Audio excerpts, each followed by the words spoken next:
Salut à tous, c'est Androfos et aujourd'hui on se retrouve dans une nouvelle vidéo. Aujourd'hui on va parler de basket, de NBA et de Kuroko no Basket. Mais avant ça, guettez-moi ce petit décor de Noël. Jingle bell, j'ai pas le droit de jingle bell, j'ai pas le droit de jingle, je veux pas payer la SACEM. Bon, assez parlé du studio, maintenant on va parler du sujet de la vidéo. Aujourd'hui on va parler de la NBA et de Kuroko no Basket parce que vous avez sûrement dû voir cette image. Et oui, cette image vous l'avez sûrement vue sous plein d'autres formes, tout le monde l'a repris. Et aujourd'hui on va voir si jamais les personnages qui sont affichés avec certaines équipes pourraient être titulaires ou en tout cas jouer en NBA. Alors il faut savoir que dans le lot il y a de nombreuses équipes que je ne suis pas activement, donc il est possible que je me trompe pour certaines équipes. Alors n'hésitez pas à dire votre avis dans les commentaires. Allez, bonne vidéo. Kagami, qu'est-ce que c'est? Kagami, c'est une détente monstrueuse et un excellent physique. Maintenant, est-ce que ça lui permettrait, avec seulement des sauts impressionnants, de pouvoir rentrer en NBA? Je pense pas. Pour moi, il doit améliorer ses shoots mi-distance et ses shoots longue distance. Un intérieur, il doit pas forcément savoir extrêmement bien shooter à 3 points. Mais des shoots mi-distance, ça, Kagami n'a pas su le montrer. Pour moi, si jamais il veut avoir sa place en tant que titulaire chez les Bulls ou rien que pouvoir rentrer dans la ligue, il doit pouvoir shooter à mi-distance et de la récupération de rebond et un petit peu d'intelligence de jeu. Midorima chez les Celtics. Midorima, c'est un excellent leadership, des excellents shoots à 3 points, que ce soit peu importe sur le terrain, il le mettra. Maintenant, depuis le match contre Akuzan, Midorima arrive même à shooter en sautant sans avoir la balle en position de shoot, récupérer la balle grâce à une passe et shooter directement. C'est un monstre. Et d'ailleurs on se rend pas compte, mais physiquement c'est aussi un monstre. Les bras qu'il a, il a des bras en acier. Maintenant, les Celtics, qu'est-ce que c'est? C'est l'équipe la plus polyvalente de toute la ligue. C'est une équipe qui a de très bons extérieurs, de très bons intérieurs. C'est une équipe qui est vraiment équilibrée. Mais c'est sûr que un arrière qui arrive à tout le temps mettre ses 3 points, surtout dans la ligue actuelle qui est de toujours shooter à 3 points. Le plus qu'on peut, on shoot à 3 points. C'est une ligue qui est ouverte à Midorima. Il a vraiment le même profil que Curry. Et on se rappelle que Curry, depuis 2015, il a changé la ligue. Maintenant, tout le monde shoot à 3 points. Donc pour moi, évidemment que Midorima a sa place en tant que même titulaire chez les Celtics. Kuroko chez les Spurs, c'est vraiment pas déconnant. Kuroko, c'est un excellent passeur. Il arrive à être invisible. Même si on y reviendra un peu plus tard, je pense que ça marchera pas en NBA. Il arrive à faire d'excellentes passes, que ce soit pour les intérieurs ou même pour les extérieurs. Mais pour moi, il manque d'imprévisibilité. Disons que à Seirin, il faisait tout le temps la passe à Kagami. Je l'ai jamais vu faire une passe en retrait quand personne est sur les shooters. Donc pour moi, ça reste quand même une bonne équipe pour lui parce qu'il y a Wembanyama. Et que pour moi, le duo Kuroko-Wembanyama est exactement le même duo que Yuki Kawamura et Ja Morant. Je m'explique. Ja Morant est un peu con. Je vais pas dire que Wembanyama est con. Je veux dire, Ja Morant, c'est un excellent intérieur. C'est un petit peu comme Kagami entre guillemets. Et Wembanyama, c'est un excellent intérieur. Maintenant, Yuki Kawamura, c'est le même profil que Kuroko, c'est-à-dire des passes imprévisibles. Sauf que ce qu'a Yuki Kawamura et pas Kuroko, c'est que Yuki Kawamura arrive à garder la balle en main. Et pour moi, c'est ce qui manque un petit peu à Kuroko.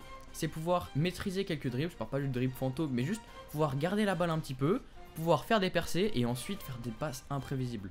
Et si jamais je m'appuie vraiment sur l'imprévisibilité et sur le fait de pouvoir mener un jeu, c'est parce que pour moi, le fait que Kuroko soit invisible ne marchera pas en NBA. Je m'explique, la plupart des joueurs NBA ont une vision de jeu qui est monstrueuse. En fait, Kuroko, il lui suffit de mettre quelqu'un qui a une excellente vision de jeu dessus et le coller, c'est tout.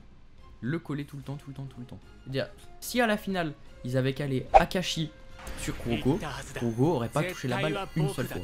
Donc pour moi, Kuroko doit jouer de son imprévisibilité pour pouvoir jouer aux Spurs et faire un duo de choc avec Wembanyama. Sinon, pour moi, il ferait un super 6ème homme comme fait Yuki Kawamura. Akashi chez les Lakers.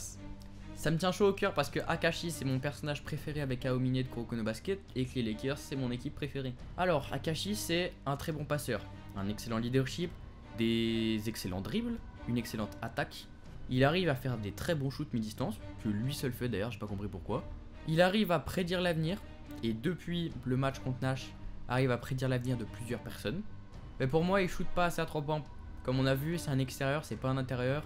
Et dans la ligue actuelle, il faut beaucoup shooter à 3 points. Sinon, tout le reste, j'ai rien à redire. Il a l'imprévisibilité, il a les bonnes passes, il a la bonne vision de jeu, il a la bonne attaque, la bonne agressivité. Pour moi, il n'y a rien à dire sur le personnage. Les Lakers, qu'est-ce que c'est? C'est une excellente équipe, avec de très bons intérieurs. Anthony Davis, LeBron James. You are my sunshine. LeBron James. You are my sunshine. LeBron James. You are my sunshine. on s'arrête tout de suite. Disons que si jamais il favorise son style de dribble un petit peu puissant, le fait de pouvoir faire tomber les gens et faire des très bonnes passes sur les intérieurs, il a évidemment sa place en tant que titulaire. Qui pourra me dire le contraire? Qui sait qu'est-ce que c'est le meilleur ailier de tout Kuroko Basket et quand il est en copie parfaite, c'est le meilleur joueur. Malheureusement, on va revenir à cette copie parfaite. Copie parfaite, il ne peut la tenir que pendant 5 voire 10 minutes. C'est tout. 10 minutes, c'est un quart-temps. Un quart-temps sans compter toutes les interruptions de jeu. Un quart-temps. Qu'est-ce que je te dis de plus? On peut pas aller très loin avec un quart-temps. C'est sûr qu'il a les shoots, il a la défense, il a le physique, il a tout qui suit.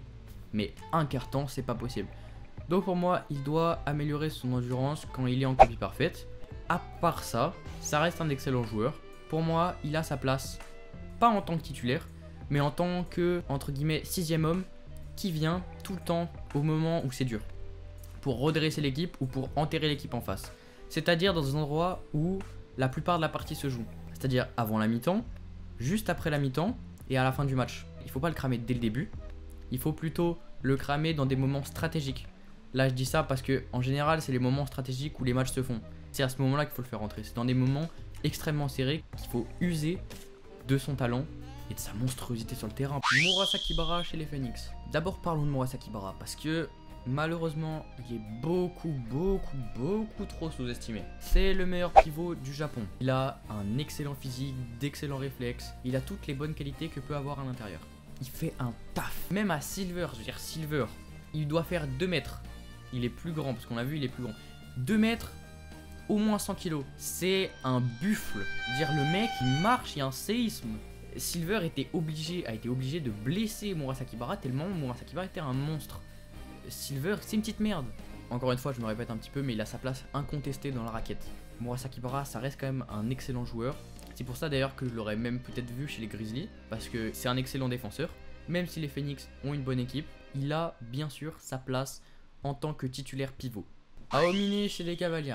Et bah Aomine, c'est le petit chanceux parce qu'il est tombé dans la meilleure équipe de cette année. Il est tombé dans l'équipe la plus forte de cette année, l'équipe qui détruit tout sur son passage, les Cleveland Cavaliers. Aomine, c'est un style de street basket. C'est un style assez agressif. Il sait mettre en commun ses dribbles et ses shoots. D'ailleurs, ce que fait pas Kagami, mais ce que fait Aomine, c'est d'excellents shoots à mi-distance. En fait, à partir du moment où Aomine est dans la raquette, peu importe d'où il shootera, il les mettra, sauf s'il se fait contrer. Les seules choses qui tournent en sa défaveur, c'est son ego, qui est surdimensionné. Bien sûr qu'il est fort, mais il fait quasiment jamais la passe. Même dans le film Last Game, il fait pas beaucoup de passes. Il lui manque un petit peu des shoots à 3 points, parce que un bon ailier fort doit pouvoir sortir pour shooter à 3 points. Sinon, c'est un joueur monstrueux.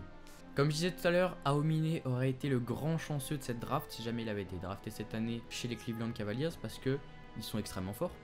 3 défaites à leur actif, alors qu'on a fait 3-4 mois. En voyant Aomine, on dirait un mélange entre Kobe et Jordan. C'est vraiment, en fait, un très bon joueur, quoi. Donc pour moi, oui, chez les Cavaliers, il a sa place en tant que titulaire parce que vraiment, c'est un excellent joueur. Ça va aller très vite maintenant. Imuro chez Phoenix, impossible. Comme l'a dit Aomine et comme l'a même dit Imuro lui-même, Imuro n'a pas le level pour aller en NBA. Déjà à l'époque, il n'avait pas le level pour rentrer dans la zone. C'est un excellent joueur, il arrive à faire de très bonnes feintes, mais il n'a pas ce petit truc en plus que tout le monde a. Maintenant, j'ai 2 petits joueurs que j'ai rajoutés parce que c'est quand même des joueurs qui pourraient, si jamais. Disons qu'il y a une condition. Kiyoshi chez les Nuggets. Pourquoi est-ce que je le mets là? Parce que Kiyoshi me fait penser à Luka Jokic. Un très bon intérieur, mais malheureusement blessé depuis son match contre Kirisaki Daiichi. Ce qui fait que du coup c'est impossible. Parce que si je me trompe pas, il a eu les ligaments croisés. C'est super dur de pouvoir reprendre, surtout à un niveau professionnel comme ça. Donc malheureusement non, mais il aurait peut-être pu.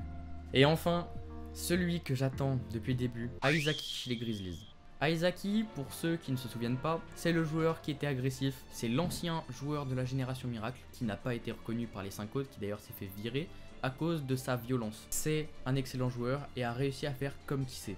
C'est-à-dire prendre les techniques des autres. Sauf que Aizaki ne fait pas comme qui sait. Aizaki vole les techniques des autres parce qu'il arrive à les reproduire, mais à un rythme un petit peu différent. C'est-à-dire à le faire un petit peu plus rapidement, un petit peu plus lentement. Ce qui fait que celui qui faisait la technique originelle, il n'arrivait plus à la refaire parce qu'en fait, il a perturbé son cerveau. je pense que Aizaki a le potentiel de rentrer dans la zone. Oui, il faut qu'il aime ce sport. Mais il aime ce sport. Comme on l'a vu après le match de Kissé, il a pas jeté ses pompes. Pour moi, il aime ce sport. Et si jamais je le draft chez les Grizzlies, c'est parce qu'il a un petit peu le même profil que Ja Morant. On va dire que quelqu'un qui tape des gens et quelqu'un qui a des problèmes avec des fusils, c'est un peu pareil.